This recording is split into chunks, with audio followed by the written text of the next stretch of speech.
Yan. Ito planggana na to mga mi, pang hot seats to. Okay. Marami din siyang color na available na mapagpipilian. Tapos, ganito siya. Na-adjust to. Siya. Diba? Parang liguan lang ng baby. Pero mi, dito mo ilalagay yung mainit na tubig. Yan. Freshly kumukulong tubig pwede dito. Tapos, lagyan mo siya ng konting faucet water at konting asin.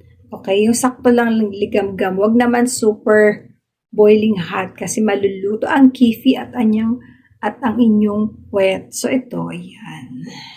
Tapos, ilalagay mo siya sa bibig ng inedoro nyo and uupo kayo doon. Tapos, yung singaw ng hot water, yung singaw niya, maganda yun, lalo na kung meron kayong surgery sa inyong kifi, yan, tapos may mga hemorrhoids kayo, nakaka-relax to.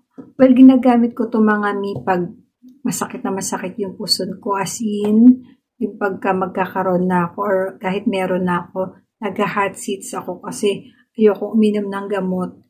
Tapos, 15 minutes lang ako, 15 to 20 minutes lang ako nag-hot seats bath. Pag medyo okay na ako, so, yun, tatapon na yung tubig, syempre. And kung liligpitin nyo na, ganito lang. O, diba? Hindi na siya nakakaano ng space, mga mi. Maganda siyang gamitin, promise. So, yun lang. Nasa yellow basket ang link or nasa comment. Get yours now!